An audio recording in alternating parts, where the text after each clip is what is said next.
The streets of the harbor were covered by rain, and at the dock, a heartbreaking scene moved everyone. A soaked girl lifted fish crates with her small hands, while her stepmother, dressed in red, pointed at her as if she owned her destiny. But what that woman didn't know was that behind her, a man in captain's uniform had just returned from sea, and his gaze would change the story's course forever. What city are you watching this video from, and what time is it? By the way, if you're enjoying my videos, I'd be so happy if you could subscribe to my channel and like this video. And before continuing, let me wish you health and peace. Tell me, from which country and at what time are you watching this story? The salty breeze of the harbor blew strong while a fishing boat returned to dock. Nobody suspected that behind that routine hid a home full of silences. Captain Joaquin's return seemed to announce calm, but calm sometimes is only appearance. After weeks at sea, his silhouette cut against dawn returned pride to neighbors who greeted him from bar terraces on the pier.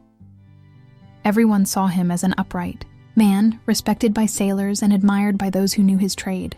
He responded with discreet gesture, tired from voyage, but with that serenity only men of sea possess. At dock, his wife, Doña Marta, waited for him, standing upright in dress contrasting with smell of salt water. She showed studied smile, as if wanting to remind everyone she was a captain's wife. At her side, half hidden behind post shadow, stood Isabel, the 12-year-old girl who didn't take eyes off her father. Joaquin descended gangway, and Marta was first to approach, giving him kiss on cheek. Isabel, with shyness of someone who has waited too long, took quick step and extended arms.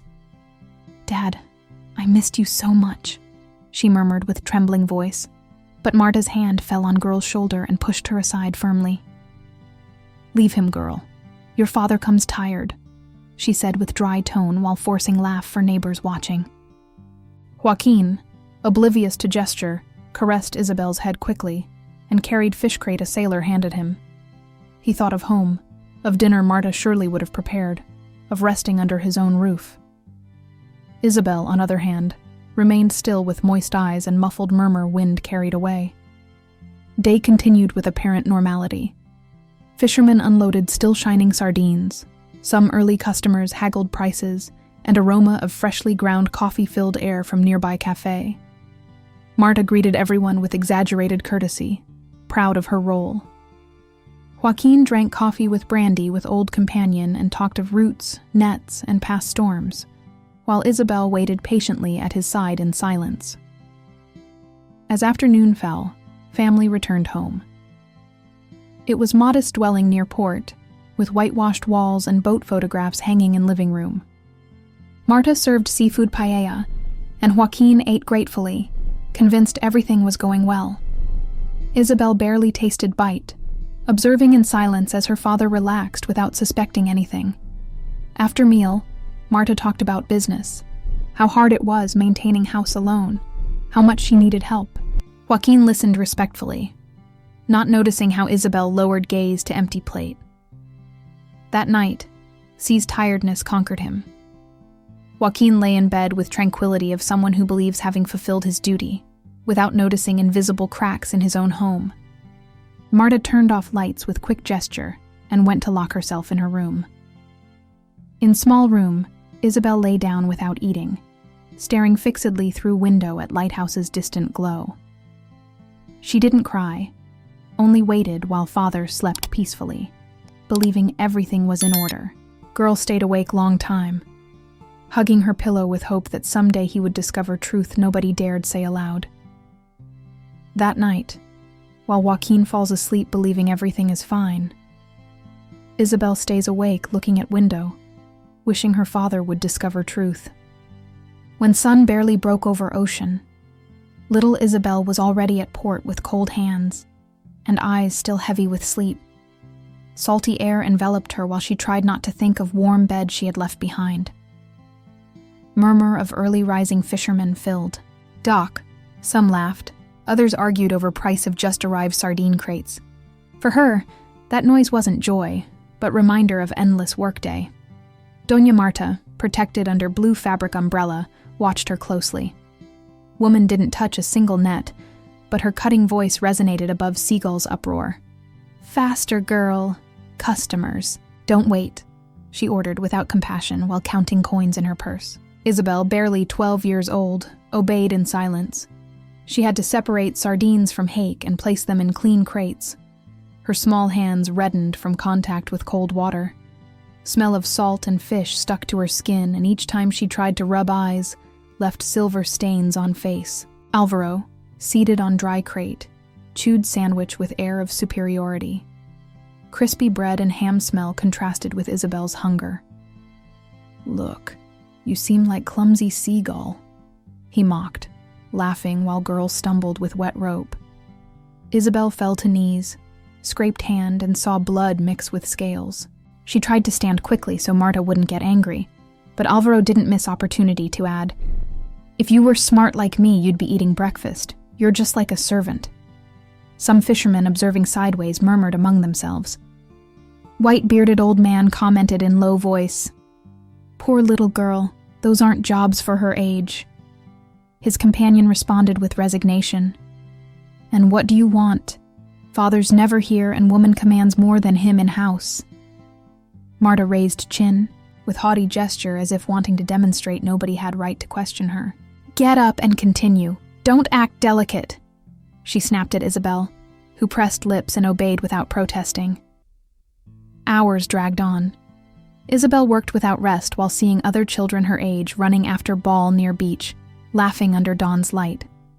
She dreamed of being there, even for few minutes, feeling sand on feet instead of scales on hands. But each time her gaze drifted, Marta threw new order. "Organize those crates. Dry wood well. Move it. I don't have all day." Isabel lowered head. Inside her heart, mixture of sadness and hope fought not to extinguish.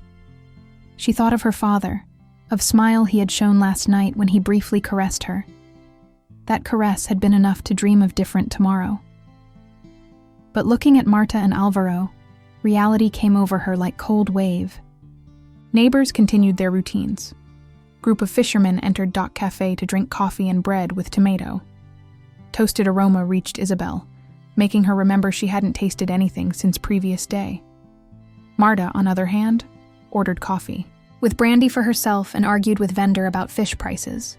"I won't pay that price. I do enough bringing you merchandise so early," she told man while Isabel carried another crate almost larger than herself. Wind began to blow stronger. Seagulls screeched in circles and clouds gathered over horizon. Sea changed color from light blue to dark gray. Fishermen noticed immediately. "Storm's coming," one warned, looking at sky. Isabel felt chill. Humid air stuck close to body, and hands trembled more from exhaustion than cold. She stopped and, instant, breathed deeply and whispered almost voicelessly, "I wish Dad could see me now." Nobody heard her plea, lost among birds cawing and waves pounding dock stones. Marta continued with her business. Alvaro kept laughing and neighbors preferred to stay silent. Isabel lowered head and continued working while sky darkened little by little. A storm begins to form on horizon. Storm clouds announce soon everything will change. Sky darkened suddenly and seagulls fled in flock as if divining inevitable. Storm Isabel feared became opportunity for her father to discover truth. First drops began falling on port, thick and cold. Merchants hurriedly closed their stands, collecting tablecloths and crates while boat sails shook violently. Sea smell mixed with rain just fallen on dockstone. Isabel was there, soaked, trying to drag nets she could barely move. Marta, firm under umbrella, shouted orders without caring. Girl trembled. "Come on, girl, don't stop now. There's still fish to take out." Her voice resonated like whip in midst of wind. Isabel gritted teeth. Cold water soaked her to bones and clothes stuck to body like second skin. Her wounded hands burned each time salt water entered skin cracks. She stumbled on wet wood and fell face first on floor. She stood with difficulty, but legs faltered. Marta frowned and repeated, "If you don't work now, you won't eat tonight." Couple of fishermen watched from tavern door, protected from water under awning. "It's too much for poor girl," one said while lighting cigarette. "I know, but it's not our business." "Captain will know what he's doing," other responded, shrugging. Isabel barely heard them. Her breathing was increasingly short. Her chest rose and fell with effort. She grabbed net rope and pulled with all strength, but weight dragged her to floor again. Tear mixed with rain on cheek. She raised gaze to horizon. Enraged sea roared like animal. At that same instant, between lightning flashes, appeared silhouette of boat entering port. Its yellow lights blinked through water curtain. Fishermen recognized vessel and stood up. "It's Captain Joaquin's boat," one shouted, surprised. Isabel's heart leaped. With barely audible voice, she murmured, "Dad." Boat maneuvered slowly until mooring at dock. Rain pounded faces of sailors unloading crates. Among them rose Joaquin's robust figure, with soaked hair and dark coat stuck to body. He advanced with long strides, greeting neighbors who received him with exclamations of relief. "Captain, just in time for storm," one joked. Joaquin smiled with tiredness, but his eyes soon fixed on something different. Few meters away, he distinguished Isabel on ground with knees covered in mud and hands bloodied from effort. Marta stood next to her under umbrella with impatient expression. Image pierced his chest like lightning stronger than storm. Isabel, weak, tried to stand upon seeing her father. She extended arms toward him as if seeking refuge she had waited too long for. Her trembling lips repeated, "Dad." Neighbors, mute witnesses, looked at each other. Murmur ran through crowd that had taken refuge under awnings. Nobody dared speak aloud, but everyone understood what Joaquin was seeing for first time. Naked truth of his own house. Rain fell in torrents and thunder rumbled as if heaven confirmed that moment's gravity. Joaquin advanced one step, then another, unable to take gaze from his daughter. Isabel, soaked and trembling, looked at him with pleading eyes. Joaquin's gaze crossed with Isabel's. In her eyes, he discovered suffering he never imagined, while father slept peacefully, believing everything was in order. Thunder rumbled over port, but Joaquin's shout was even louder than storm. He ran toward Isabel without caring about rain pounding his face or mud forming under his boots. He lifted her in arms with mixture of rage and anguish, noticing lightness of her exhausted body. "What have they done to you, my daughter?" he murmured with broken voice while caressing her soaked forehead. Doña Marta, still under her umbrella, tried to maintain control of situation. She took step forward with hardened face. "Don't exaggerate, Joaquin. I'm just teaching her to be strong. Times aren't for raising useless girls." Neighbors who had taken refuge under awnings began approaching with curiosity, murmuring among themselves. Family's name ran from mouth to mouth and everyone's eyes fixed on that scene. Joaquin turned toward his wife with blazing gaze. "She's my daughter, not your servant," he roared, and his voice resonated louder than thunder. Isabel in his arms tried to speak, but barely a moan came out. Her father pressed her against chest, giving her warmth girl had waited years for. Marta, seeing crowd observing, tried to maintain composure. "Exaggeration is yours, Joaquin. Where were you while I carried this house?" she said with loud voice, hoping for neighbors' support. Elderly fishermen responded from group. "What we all see is that girls shouldn't be dragging nets under rain." Silence fell abruptly. Marta paled, aware she no longer had those present sympathy. Joaquin pointed at her with finger, soaked and trembling. "I trusted you with my home and you turned it into hell for my daughter." Isabel opened eyes with effort. She managed to look at father and whispered in barely audible voice, "Don't ever leave me alone again." Joaquin felt those words pierce his heart. What girl asked wasn't whim. It was deep cry born from abandonment, though involuntary, of so many years at sea. Captain understood in midst of storm that no voyage, no boat, no net was worth more than that small life in his arms. Marta, desperate, approached to recover control. "You're misinterpreting everything. I've been one maintaining discipline," she said, trying to sound firm, but voice broke with each word. Wind blew hard, lifting her dress and blowing out umbrella, which turned inside out. Her image, fighting against storm, was that of woman stripped of power. Neighbors commented in murmurs and some stepped forward to offer help to Joaquin. Captain, with daughter clinging to him, advanced toward his house without looking back.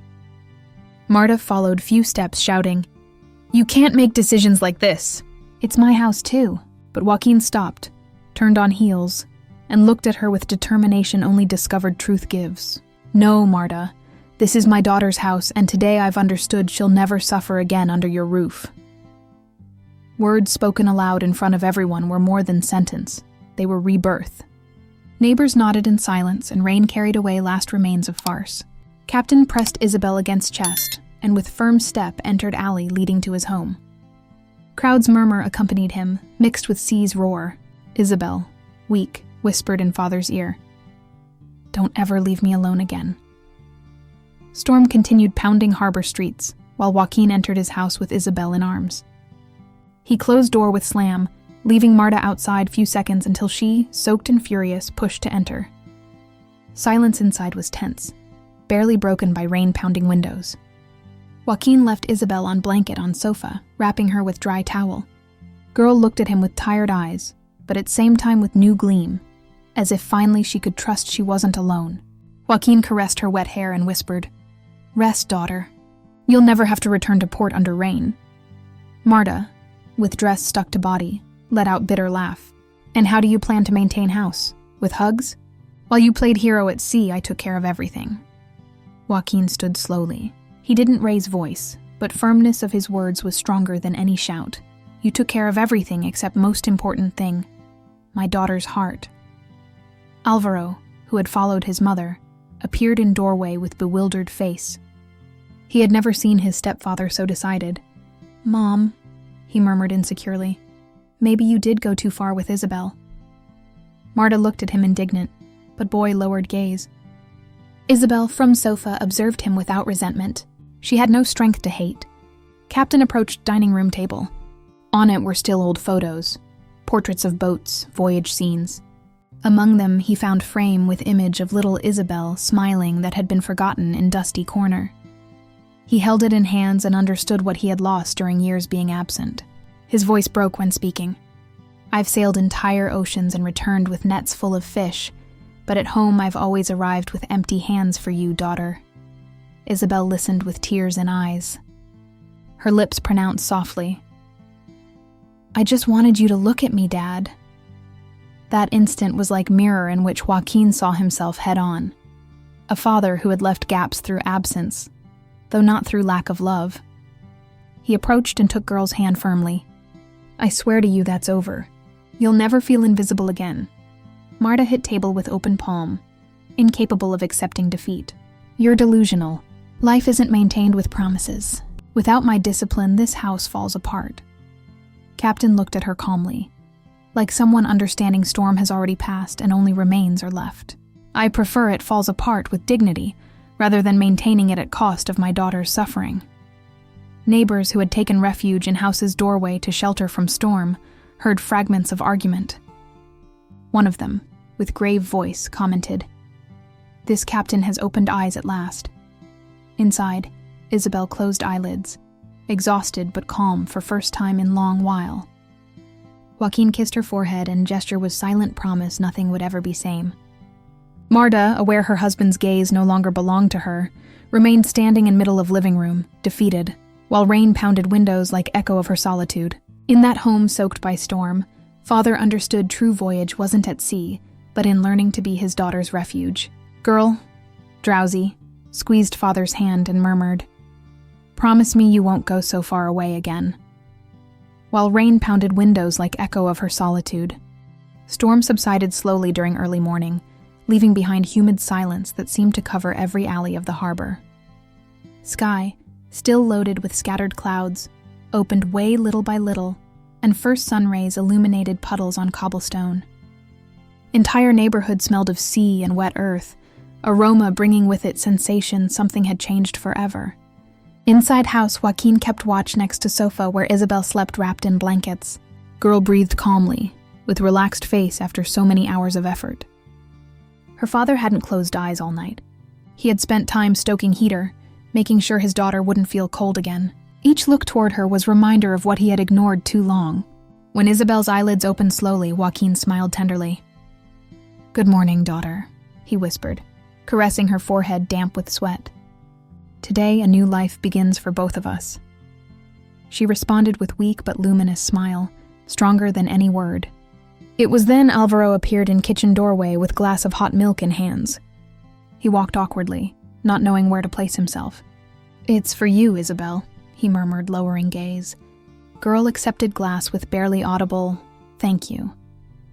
Joaquin observed scene and understood not everything was lost. Even in Boy's heart, accustomed to his mother's indifference, kindness could sprout. During morning, port recovered its bustle. Fishermen returned to tasks, commenting with laughter how storm had pounded mercilessly previous night. Some neighbors passing in front of Captain's house stopped to ask about Isabel. Joaquin, proud and humble at same time, responded from window, "She's resting. Thank you for caring." Mid-afternoon, Joaquin decided to take his daughter to walk on beach. Air was fresh and sand still kept remains of seaweed dragged by tide. Isabel walked slowly, clinging to father's hand. Contrast was evident. Girl who yesterday dragged nets under rain now walked like someone finally feeling belonging to true home. Fishermen, seated on cafe terrace, greeted him raising coffee cups. "Now yes, Captain," one said. "Your greatest treasure isn't at sea, but here at your side." Joaquin responded with slight head bow. He had spent years believing his value was in skill with nets, in courage to face waves.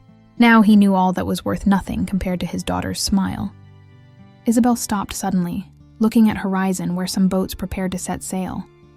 Her voice trembled when asking, "Will you go very far away again?" Captain knelt before her with moistened gaze. "I'll continue sailing because it's what I know how to do, but I promise you'll never feel alone again. This will be your home, your refuge, and when I return, first thing I'll look for will be your smile." Girl hugged him tightly, burying face in chest. Joaquin lifted her in arms like when she was small, and felt how that gesture erased in one blow all past storms. As they walked on beach, sun descended slowly, dyeing sky with orange, violet, and golden tones. Beached boats seemed to rest after battle against sea, same as Captain's heart after so many years of absence. From balconies, neighbors observed them in silence, some with discreet tears, as if witnessing evident truth. Family had finally found each other again. At house window, Marta watched them from shadow. She said no word. She knew authority she had exercised with harshness had evaporated like night's storm. Her face reflected mixture of defeat and loneliness. While father and daughter moved away toward shore, Joaquin stopped and lifted Isabel toward sky, letting her laugh with freedom she had never before had. Girl extended arms as if wanting to embrace entire horizon. Captain breathed deeply, feeling in lungs cleanest air of his life. He needed no more proof. He had finally found most important port, and it wasn't on any maritime map.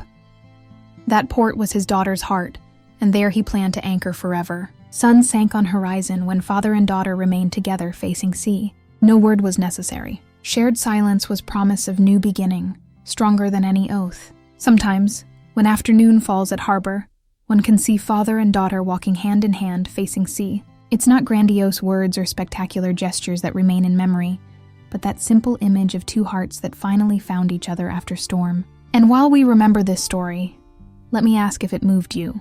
Leave in comments a 1. If you believe there's something we can improve or add, write 0. Your voice is also part of this shared journey. Tale leaves us clear teaching. Love, capacity to recognize mistakes, and will to repair what's broken are stronger than any absence. Father's tenderness can remake what time and distance had weakened. In end, what builds true home isn't walls or furniture, but sincere presence and mutual care.